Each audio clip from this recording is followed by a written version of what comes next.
few days, hasn't it? So much has been happening. Paimon didn't think the meetings would go on for so long, but everyone seemed pretty fired up, huh? Paimon thought they'd be at least a little frightened. Well, Fremine was, now that Paimon thinks about it, but everyone else just looked a little surprised. Well, it's hard to say. Paimon doesn't have any experience with this sort of thing. But with you around, Paimon sure will do great. After all, you're the most reliable person in the world, aren't you?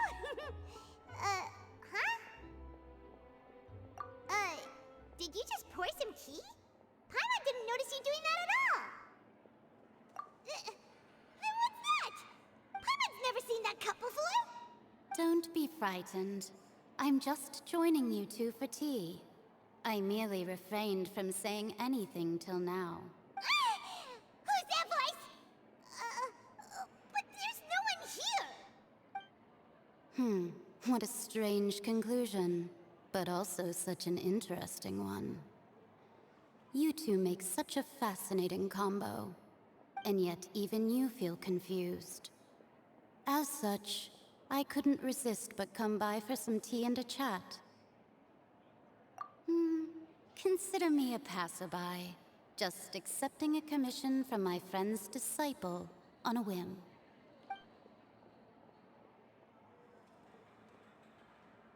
Precisely. Call me N, a mage who wanders the world. At least, that's how my friends have suggested that I introduce myself. The prophecy. Yes, what has been prophesied will be fulfilled.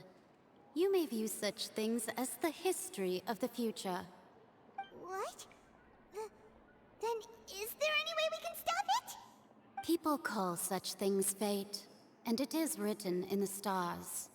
It cannot so easily be altered. So you've caught on. Just as prophecies are usually only the future as seen from the perspectives of the gods, could things be happening in hidden corners where the gods' gaze does not fall? Are the things that you shall see different from the fate that the gods perceive? What is she talking about? It all sounds really impressive and important and stuff, but it also sounds kind of scary. I believe that you understand, right? Some things are insignificant, but others you must reach out to change. Ultimately, fate shall serve as your only guide, no matter what will happen in Tevat's future. All you need to do is to play your part. This was good tea, by the way. Thank you for your hospitality. Well, that'll be all for today. The voice. It's gone.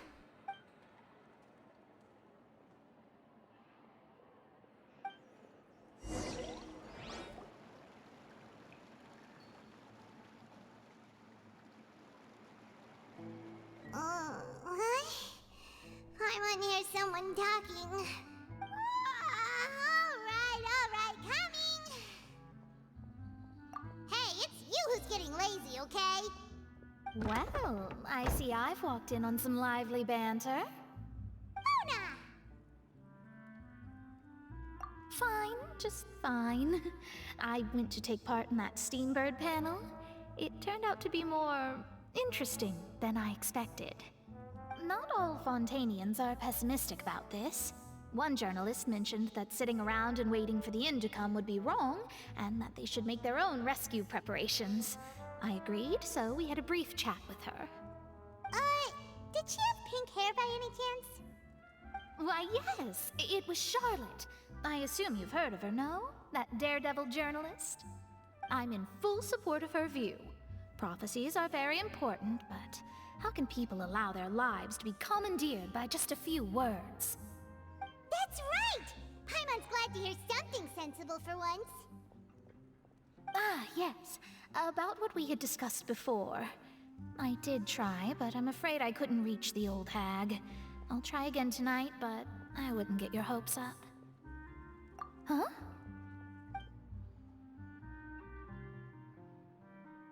Goodness gracious. Are you serious?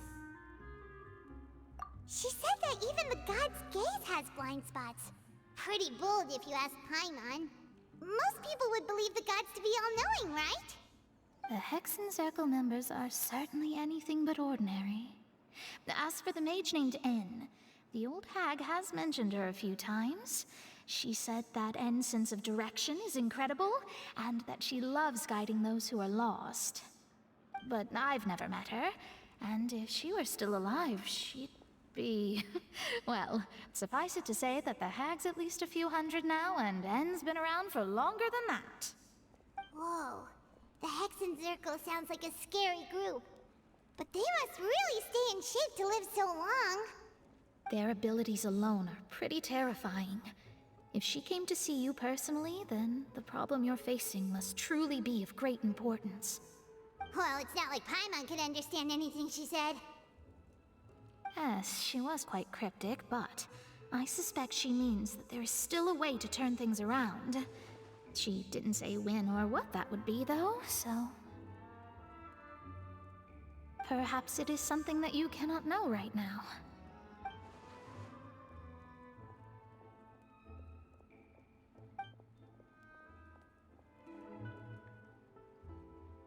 Traveler, Paimon, are you two all right? Oh, we're fine. We're just a little down right now. It kind of feels like the end is coming, you know? I see.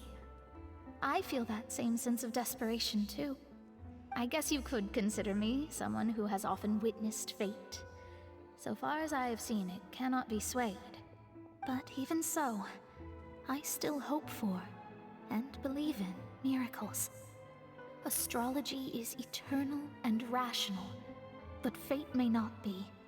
It is cruel, but it can also be beautiful. Perhaps that's what En was trying to tell you. Not to lose heart, and to believe that what you are seeing playing out before you is not yet set in stone. I did originally think of steering clear of all this, but I couldn't. Even if this is all futile, I still wish to help everyone. If we don't struggle to the last, then how can we face the end when it comes? Huh. You do have a point. There I go, talking about astrological principles again. Sorry about that. The moment I start talking about work-related stuff... I need to get going. It was worth trying to comfort you, even if only a little. I believe that you'll help those who are struggling in the same way I did. I suppose that might be why we always seem to meet by coincidence. Paimon feels kind of moved by what Mona said. But also kind of sad, too. Hey, Traveler. Paimon suddenly feels like going outside for a walk. Let's go. Huh? Our names are written in this newspaper. What's going on? Let Paimon see! The underwater stronghold, the Fortress of Meripede, has continued in its noble autonomy, but that does not mean that others cannot interact with it. My recent attempts to enter the fortress bore little fruit. Huh. Guess Charlotte still hasn't given up on that. Thus, did an Outlander friend become the focus of this report, a blonde adventurer with their white fairy legends trailing in their wake. It is said that this mysterious traveler once visited the underwater fortress. So while the fortress's interior remains a mystery behind closed doors, do not fear, for the tales of the traveler contain surprises in spades. Journalist Charlotte's biggest scoop yet, the Traveler's Trail, World Walker. Huh. Charlotte took so many awesome photos of us and we never even noticed her. She hasn't been able to get a hold of anything at the fortress, so since we're easier to find, she's using us as the subject matter instead? Ugh, seriously? Well, fine. Those headlines and photos do look cool, so Paimon will forgive her this time.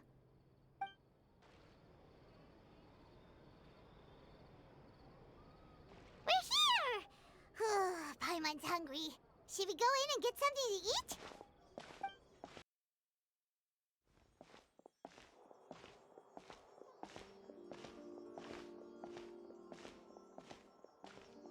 Hey, quick! Look! That's the limited edition only 16 slices a day cake!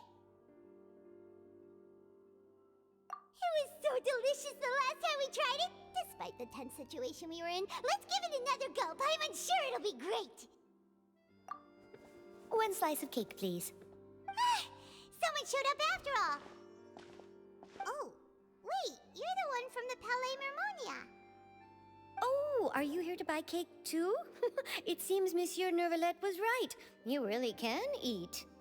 Wait, did he really say something like that? That's right. Even he has his own preferences when it comes to food. As for me, I love the cake and coffee here. Do you come here often? Usually every day. Every day? It's part of my daily schedule, apart from work.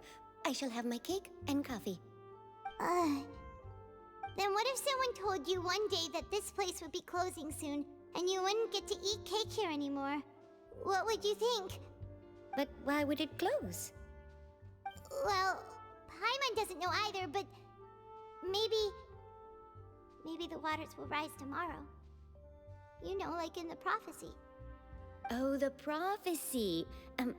To be honest, I haven't paid much attention to that. No, still, even if there'd be no more cake tomorrow, that wouldn't keep me from having some today.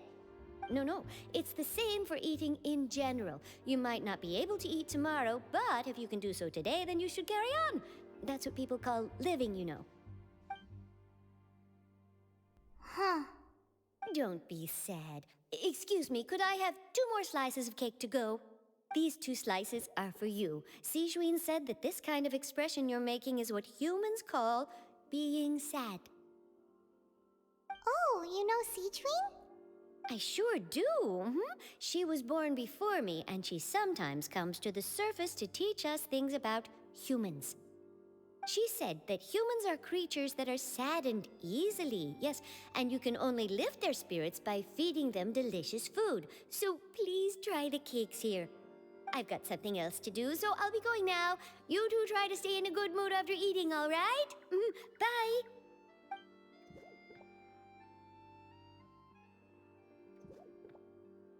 And there she goes. All right, let's dig in. Paimon's sure this cake will be delicious. It's more delicious than last time, and the flavor gets even better with a sip of tea. It sure would be nice if we could come again tomorrow. Sure would be nice if we could always eat delicious food here. Wow! If it isn't the Traveler and Paimon! Oh, have you seen the article I wrote about you? Ha! You've got some nerve! You just used us to make some quick mora! Oh, you needn't worry about that. I heard that you were in Poisson some time back, so I sent you a letter to discuss just that. It appears you didn't receive it, though. It's all right, though. I've set aside the amount intended for you. I've even set the table with some food. Really? Oh, you're the best!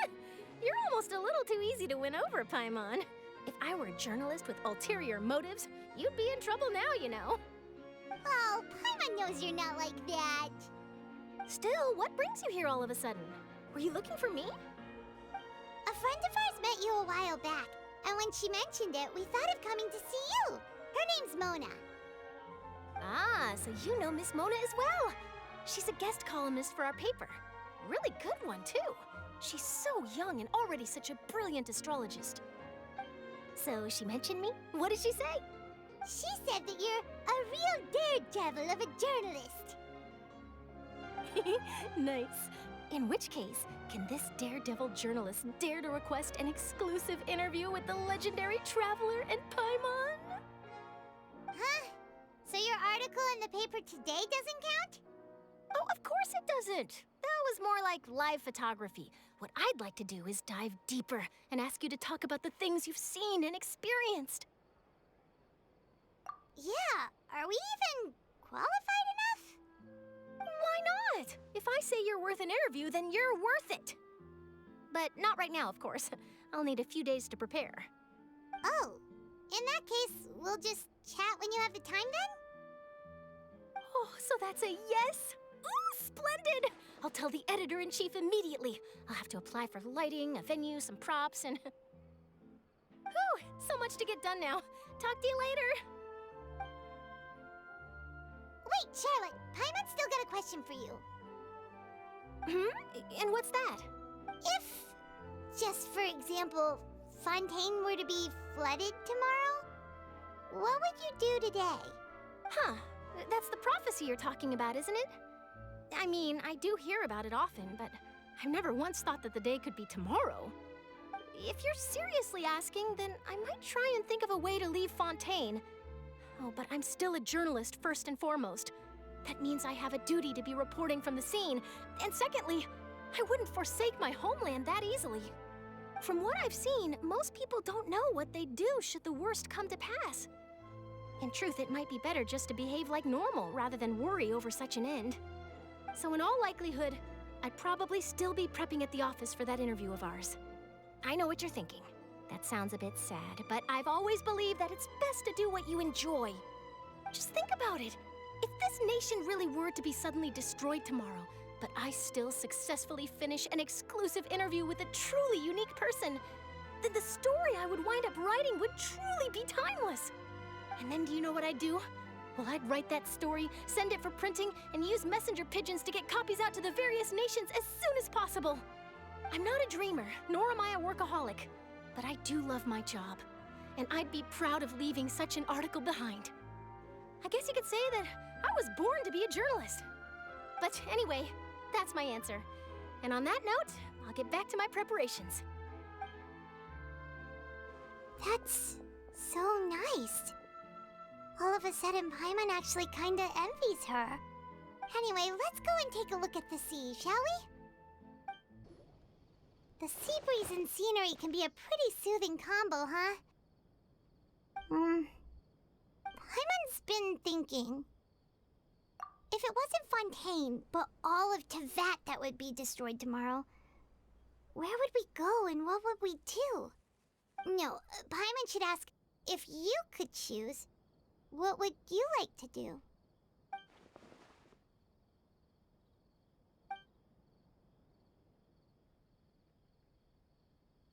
We've always been moving to the next destination, so we haven't spent much time thinking about these kinds of things. We didn't have to either, with us always being on the road and whatnot. You mean, still traveling? Huh. Wait, isn't that what we've always been doing?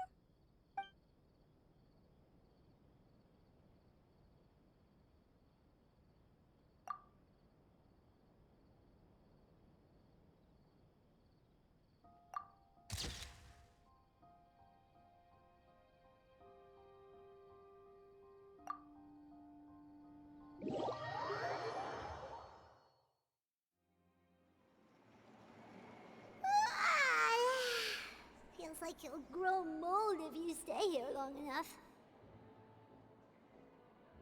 But it's still better than the Fortress of Mirapede, that's for sure. It's not only damp there, but salty too. Ah, so the two of you are still here. Wonderful. Oh, you're from the Palais Mermonia, aren't you? Yes, I'm Isadora. Monsieur Nervillet sent me to look for you two before. I heard that afterward you went to the Fortress of Meropide. Not at all. I'm well aware that you're friends of his. Actually, I'm here to pass along a message from him. Yes, inside the Opera House. The Maréchaussée Phantom has declared the incident a small-scale riot. A riot? Well, that said, I don't personally think it was that serious. Lady Furina was watching a performance at the Opera House, and while she was resting during an intermission, some other audience members suddenly started harassing her, loudly accusing her of doing nothing about the prophecy crisis. And before she could respond, others started to join in. The crowd continued to grow, and protests against the Hydro Archon started to break out. So people have started to put the blame on Furina. Guess they finally found an outlet for the pressure they've been under due to the prophecy. I agree.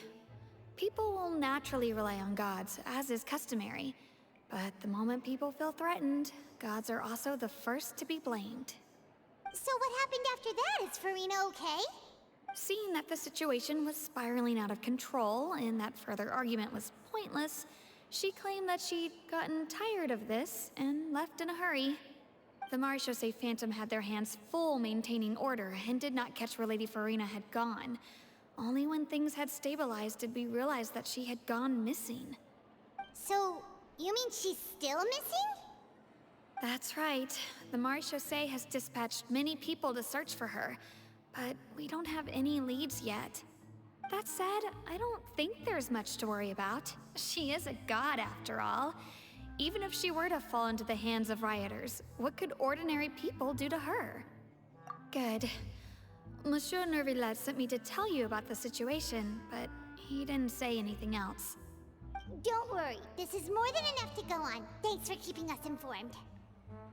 Ah, is that so? Well, all right then. In that case, you two take care. I'll be heading back to the Palais now.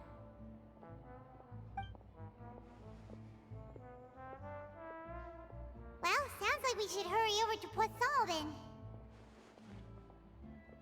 If we know Furina, she won't try to fix things in this situation. Instead, she'll look for a place to wait out the heat.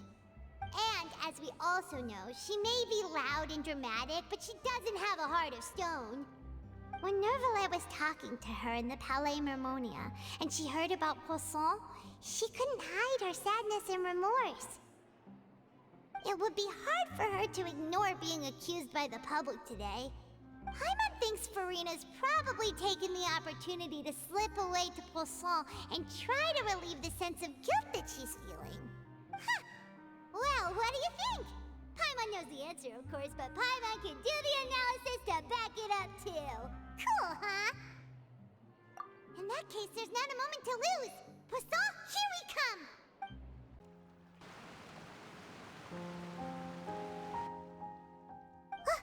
That's Furina, right over there. She really is here all on her own.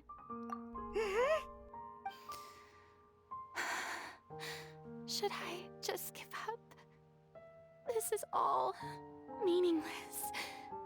What was meant to happen did happen after all. Everyone's dead. I'm sorry. I'm so sorry.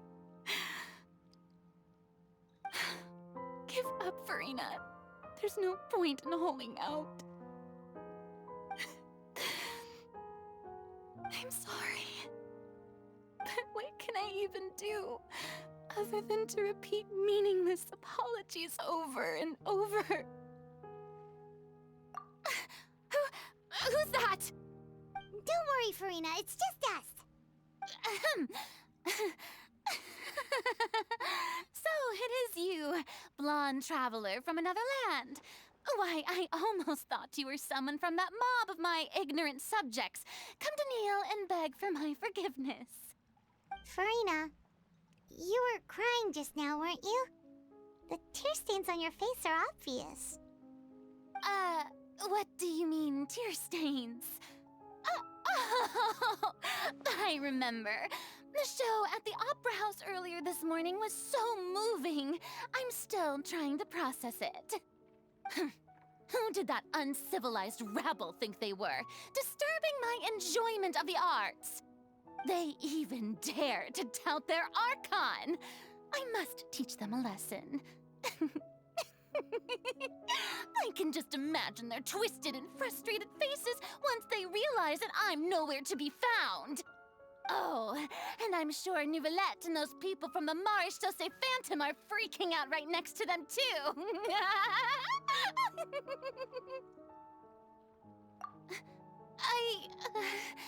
Of course not. Hey, there she is! The Hydro Archon's over there! Quick, after her! Furina, those people seem to be after you. They are? They're just some rabid fans who want to cut the line because they haven't been able to meet me in person, aren't they? That's against the rules. I can't let them get their way. Furina just ran off! Quick, we have to catch up with her!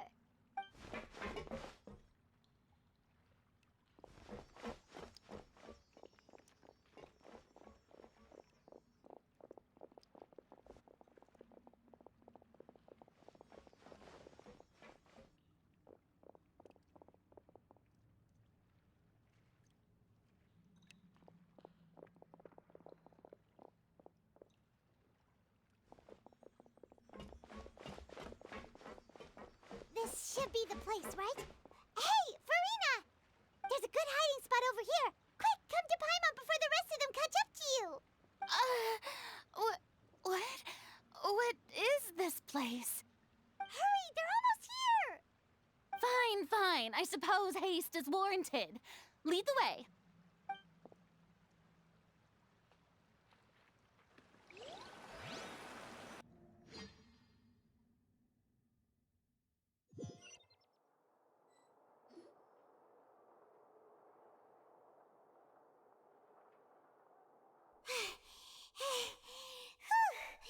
Paimon's exhausted.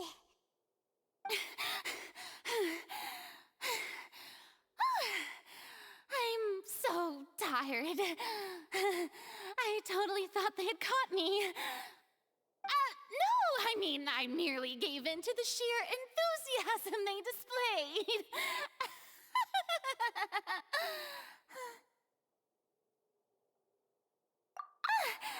You're right. Yep, that's a good girl.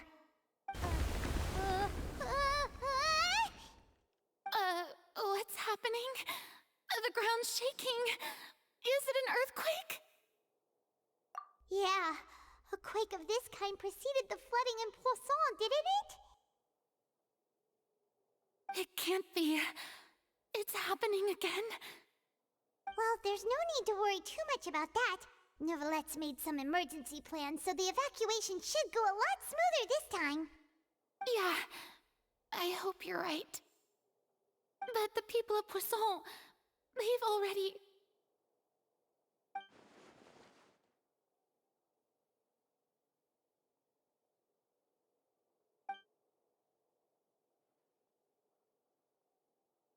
It's true. I've been investigating the prophecy for hundreds of years. I once had informants all over Tevat, searching for clues and feeding information back to me. I've tried all kinds of ways, too, to hold back the sea. Anything to keep the coastline from advancing. But all my efforts proved to be futile in the end. Really, the truth has been clear to me for a very long time. We cannot make an enemy of the divine. No matter what we do, the will of the heavenly principles will have its way, and the prophecy shall be fulfilled. Give up. I do love the sound of that phrase. It would mean finally coming to terms with fate, but also for me to finally be free. Indeed, I've thought about giving up so many times, especially after we almost lost Poisson. Fate is really unreasonable, isn't it? It has no heart and obeys no rules. The prophecy has only just started to come true, and so many people have already lost their lives. But just now, it all became clear to me. I still don't have the right to come to terms with fate on behalf of everyone else. As long as the final moment hasn't come, it's still not too late. Don't worry. I will keep hope alive for everyone until the very end. Well, that's enough for now. I got the impulse to play the stricken maiden, but honestly, considering my rank and station, that wasn't a good fit at all. Don't take any of what I just said seriously. How could I possibly let Fontaine fall to the whims of trivial prophecy? Come on! Paimon could have sworn you were actually being honest just now.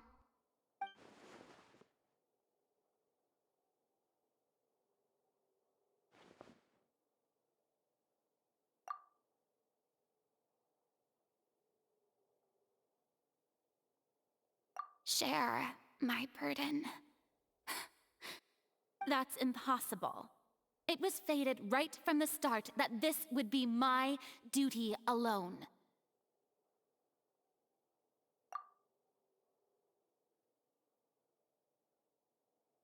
A witness. Yes, I've heard that you came to Tevat from beyond the stars, yes. In other words, you never belonged here. And if Tevat is, in its entirety, a show on a stage, then you're just a spectator, aren't you? If that's the case...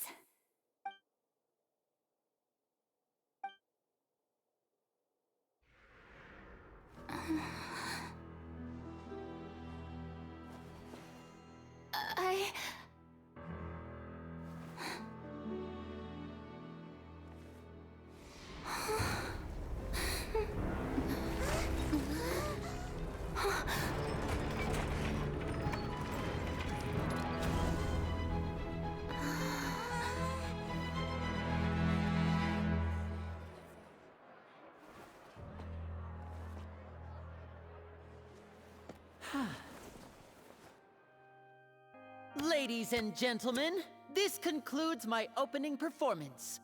Now, without further ado, we may proceed to the trial of our god. So this is what it is.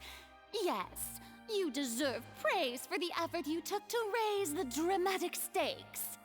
Do not forget, however, that I am Focalor, the god of justice, the embodiment of justice itself. Does it not strike you as even the least bit absurd to bring the very concept of justice to trial? May I interpret these words as your refusal to stand trial? In that case, you will have the opportunity to defend your honor through a duel. You would draw your blade against a god?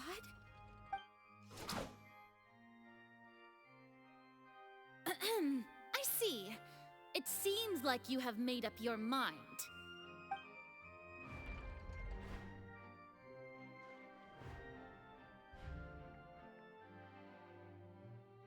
Paimon can't believe it.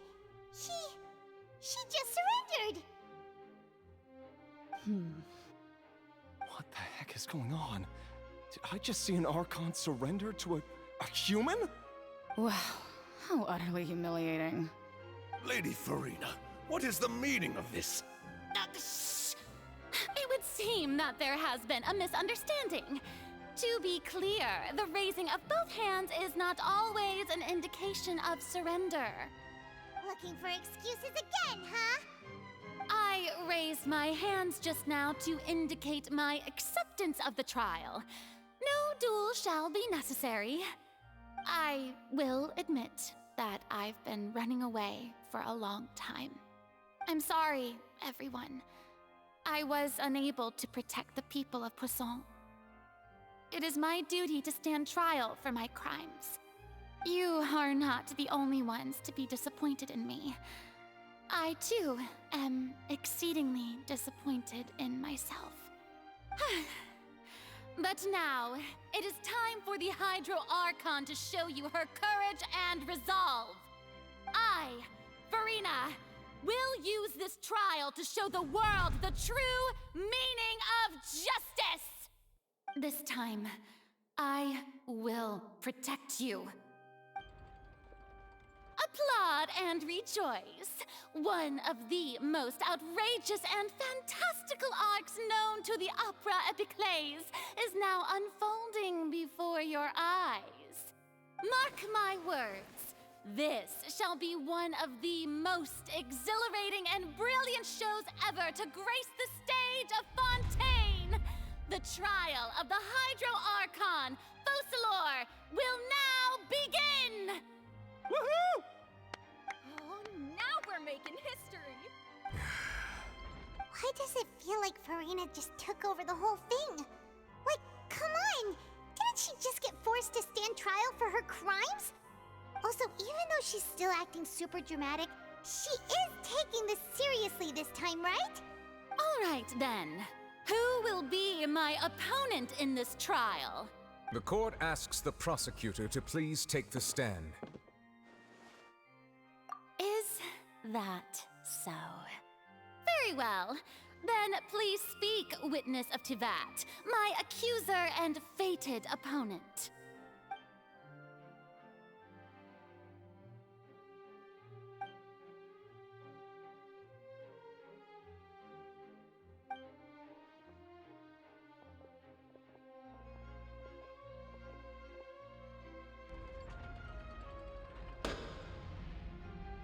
Also, please allow me to ask, as a final question before the trial begins, just how much work did you do to force me onto this stage?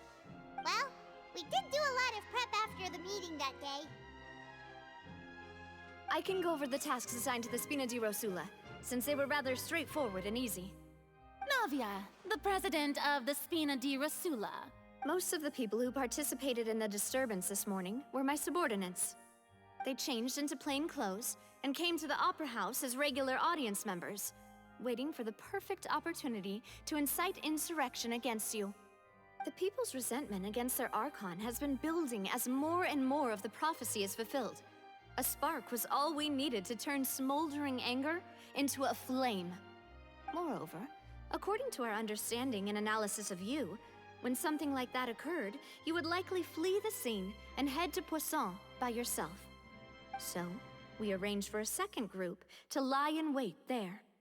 So, you mean, the ones who scoured the settlement for me were also from the Spina? And their goal was to force you to step into the giant magic box so you may personally participate in the greatest magic performance in all of Fontanian history. That's right. That house was a magic box, rather than someone's residence. As the super ultimate version of the setup that I used when I first performed at the Opera Epiclese, the volume of the box was increased by a whole order of magnitude, and the distance it traversed was the entire gap between Poisson and Araneas. Its cargo, of course, was an Archon instead of a human. My thanks, Furina. Without your help, we could never have pulled off such an extraordinary performance. You're welcome? Of course, this performance was only made possible with Father's support. The House of the Hearth spent a massive amount of labor in Mora to pull this off. We had to select a location, construct the giant magic box, dig a tunnel, and open up a path through the water. It was a lot of work for all of us. So, in other words, the earthquake that we felt within the giant magic box was just a normal tremor from the transportation of the whole house? That's right. It wasn't a sign of another disaster to come. Then, I can guess Nervilette and Cloran's parts. You gathered a crowd, prepared a stage, and made sure that the champion duelist would be immediately ready for a fight. Also that as soon as I appeared on the stage, the trial may commence without a hitch. Am I right? Yes, that is correct. Well, Clorand, I must commend you for your courage. Only the most outstanding champion duelist in all of Fontaine would accept a duel with an Archon without flinching. Thank you. As for you, Traveler, I suppose your role was to keep me distracted with conversation once you found me in Poisson. You'd make sure that I didn't notice anything amiss before revealing yourself as my prosecutor once we'd arrived onto the stage. Oh?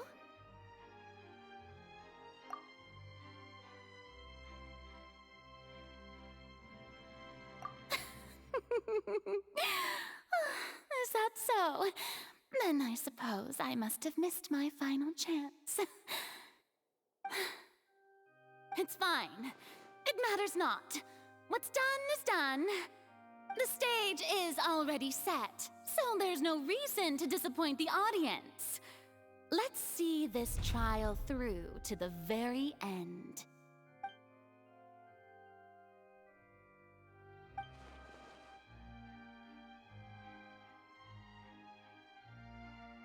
Madam Prosecutor, please allow me to pass this along. This is a document that Miss Charlotte applied for and received permission to share with you during the trial. According to her, it should speed up the proceedings. Huh? Charlotte wanted to give us something? Oh, so she's here too! Hey, Charlotte! Oh, let Paimon see. Isn't this the exclusive interview that she did with us before? So she's already finished it, huh? Wait, then that means this document is a perfect timeline of everything that's happened ever since we stepped foot in Fontaine! So in other words, we can refer to this anthology of evidence every time we want to use something from our journey as evidence for an argument! Let's quickly confirm the information in it. Just think of it as a refresher, alright? The prosecution and the defense are both in position. The trial shall now begin. Oh, come on, Nervylette. There's no need to repeat all the unimportant legalese. Just fast forward to the part where the prosecution lays out my offenses. As the defendant and the lead actress of this performance, I still haven't even been informed of my supposed guilt in all of this. Of course, it is only natural for humans to struggle to understand the actions of a god. However, you will need more than that to convict me of a crime. That's true, but my charge here is unrelated to your conduct as an Archon.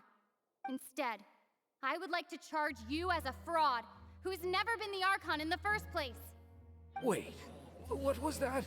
Lady Furina's a fraud? Hey, I came here thinking that we were going to try the Hydro Archon for forsaking her duty, but did I hear that right? She's not our Archon at all? Charge accepted. Lady Furina, do you plead guilty to the charge? Lady Furina. I plead not guilty. How can I be guilty? There is no way that I, Focalor, otherwise known as Furina de Fontaine, a member of the Seven and the Regina of all waters, kindreds, peoples, and laws of Fontaine, could be anything other than your true Archon. Yeah, even though Lady Furina can be rather eccentric, isn't it going too far to doubt her very identity? Yeah, I've never questioned her identity either. Sure, Lady Furina can be super irresponsible, but what grounds does that prosecutor have to make such a huge claim? I have cause to believe that common sense will prevail in this case. Many of the members of the audience have known me as the Hydro Archon ever since they were born. There would be no fooling their memory. See? Even the Oratrice has decided to show me its favor. Are you sure you want to commit to a charge that will never be upheld? If you wish to drop the case, I can promise you as the God of Justice that you will not have to face trial for making a false accusation. We will treat everything that's happened as a dramatic spectacle and move on with our lives. What do you say to that? Huh. An argument with near impossible odds, huh? We have to not only refute Furina's claims, but also overturn the long-held beliefs of the people. Well, I tried to give you the chance to surrender. If you must persist, then let me ask. If you believe I'm not the Archon, then what manner of being do you think I am? And if I was not the Archon, then how did I manage to live for over 500 years?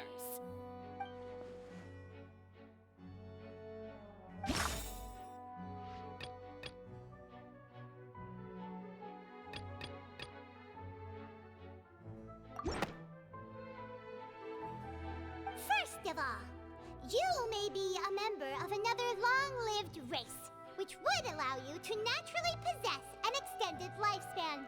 And second of all, even if that wasn't the case, there could be other ways to extend your life. Who gave you that idea? Was it the knave? You'd sink so low as to use a harbinger's words against me. A curse? I once thought it possible that the aura of an Archon might naturally resemble a type of curse.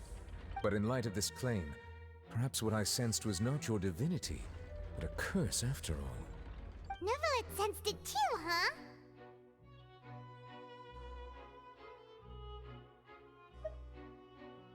Lady Furina is actually a human? Well, it is true that it's extremely difficult to tell humans and gods apart just by looking at them. It's not impossible.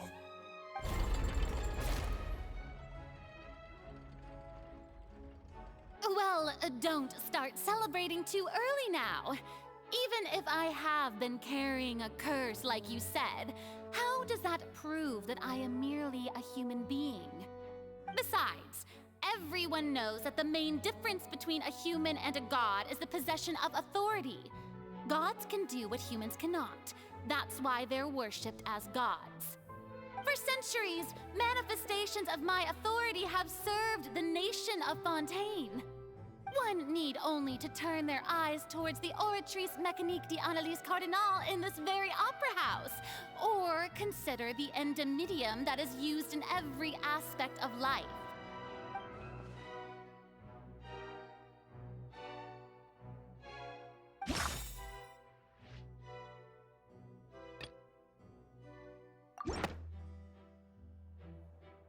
You tried to reference the Oratrice, but weren't you as confused as all the rest of us when the Oratrice declared Child to be guilty without any proof? Otherwise, you should have come up with a good explanation for that by now. Didn't I make myself clear at the time? The decisions of the gods are naturally difficult for humans to comprehend. There is no need to provide an explanation. Lady Furina, I believe a reminder of your current circumstances is in order. While the court is in session, the principles of justice and the law must come before all else. While you are an Archon, you are also first and foremost the defendant in this trial. You will prove yourself unable to defend against the prosecution's charges if you continue to withhold vital information against the rules of the court. I never thought you'd use that kind of rhetoric against me. That was no trick of rhetoric, Lady Furina. I've merely reiterated the rules of the court.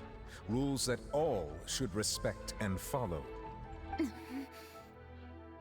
So, you neither knew why Child was declared guilty, nor did you understand the structure and operations of the Oratrice.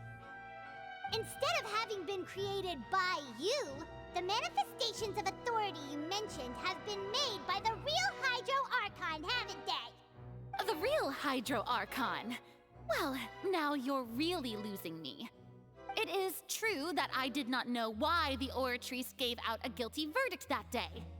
But the Oratrice handed out that verdict unilaterally, and it has been operating independently ever since it was first created.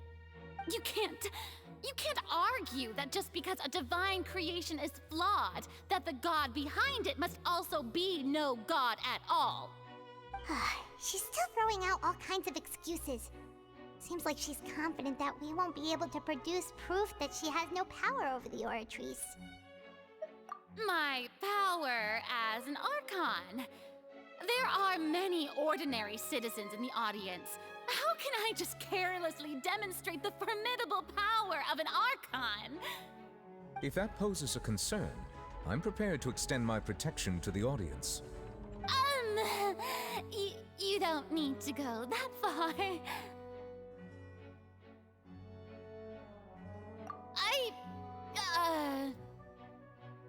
Aren't you the Hydro Archon? Or is it that you can't even wield the power of Hydro, much less the authority of a god? Indemnitium! Yes! It's all because of Indemnitium! All Archons derive their power from the faith of the people, and I've converted the people's faith in justice into Indemnitium! Thus did I give up all of my divine power to provide everyone with energy for their daily lives. Have you ever seen a more magnanimous god? Isn't that a huge stretch? Yeah, no matter how generous an Archon can be, how could they give up all their power? Can a god with no power even still be called a god? It seems like nobody's buying Furina's excuse. Hey, come now, everyone. Please don't stare at me as if I was a liar. I'm still the same Furina you knew, right? The one that you loved. Shouldn't you want to believe in me? Please? You've got to believe me. If what the prosecutor said is true, she really has committed a grave offense. Did she deceive all of us? And all of our parents and grandparents too? And all of our ancestors? Ever since they were born? Enough! That's enough.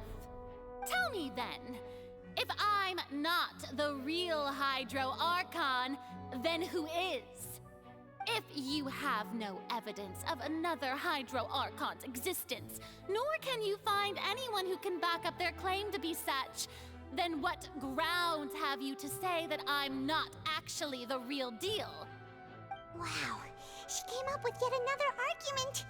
How can we refute her now? Seems like she really doesn't want to give up.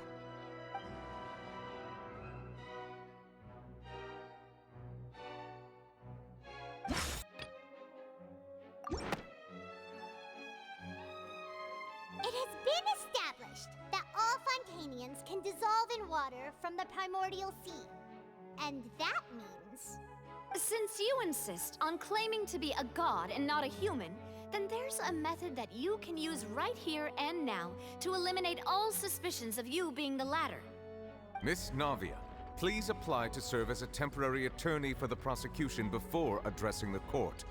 Though you act in partnership with the prosecutor, you must still adhere to proper procedure. Super sorry, Monsieur Chief Justice.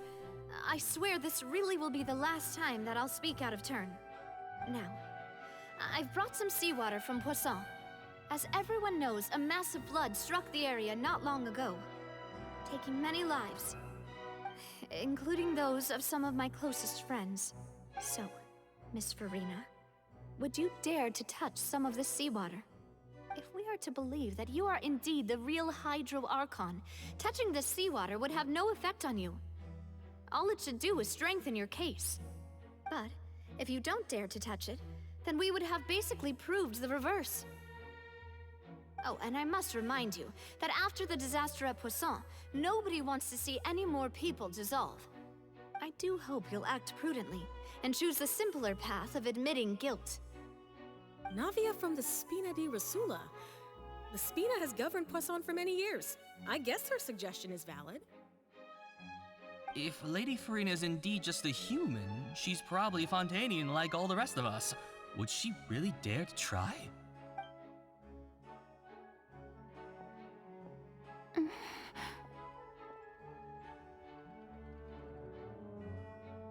Lady Furina, this test has been unilaterally proposed by the prosecution.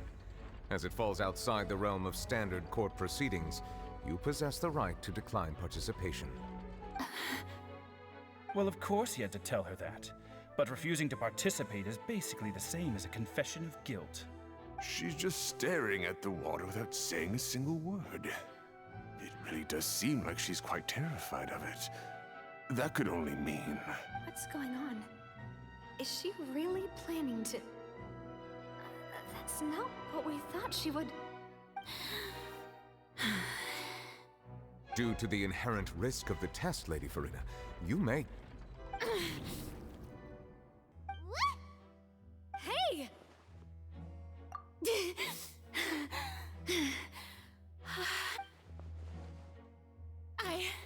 I'm fine! Look at me, everyone! My hand is still here! I haven't been dissolved! Will I really am your Archon! I'm nothing like a normal human who would fall apart as soon as they touch this water! Really? Was this not the most obvious thing in the world? Miss Siegewin? If you're present, Miss Siegewin, please come forward and attend to the defendant. Siegewin? Don't be nervous. It'll just take a few seconds. Let me see. That's... Please announce the results of your evaluation to the court, Miss Siegewin. As everyone doubtlessly saw, Miss Furina was displaying symptoms of hyperventilation and flushed skin. These indicate that she was experiencing the adverse effects of exposure to primordial seawater. The extent to which she was affected is the same as other humans when exposed to primordial seawater of a similar concentration. Thank you, Miss Siegewin. Lady Furina, you may return to the defendant's stand. Oh wait, what did she just say? I didn't get dissolved! Shouldn't that be enough to prove my innocence? Well, considering your tendency to run from your problems, we did originally prepare a direct sample of the seawater around Poisson. However, after extensive discussion, we exchanged it for a sample that is not concentrated enough to dissolve an actual human. After all, on the off chance that something entirely unexpected might occur, we don't want anyone else to lose their life to the sea. Yeah, so out of regard for Furina's life, you secured a low-concentration sample and asked the head nurse to serve as an expert witness. It's a great thing that the direct sample wasn't actually used. Furina could have... I can't believe... You...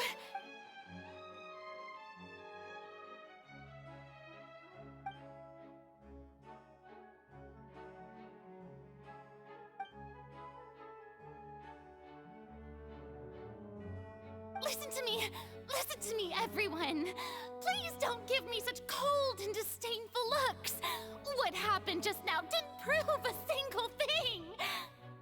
Think about it! How can you conclusively prove that an Archon can't also be affected by the primordial seawater? Also, if I was really just a human, why would I dare to just put my hand in that kind of water?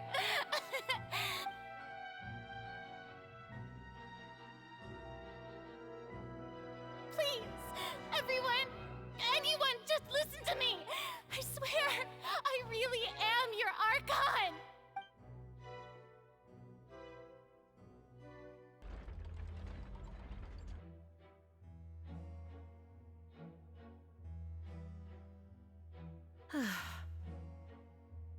I don't think anything she says at this point will sway anyone.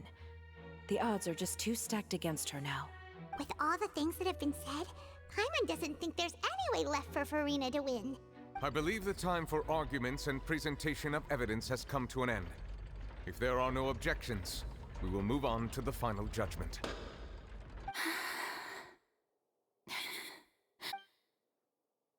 I don't think anything she says at this point will sway anyone. She's too stacked against her now.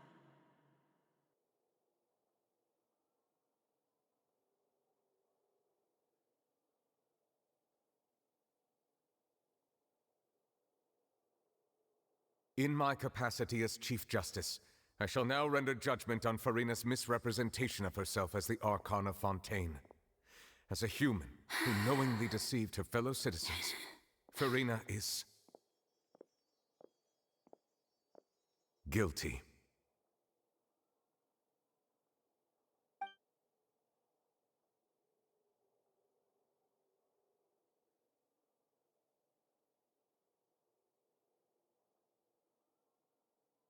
We shall now turn to the Oratrice Mécanique d'Analyse Cardinale to render the final verdict on the charges.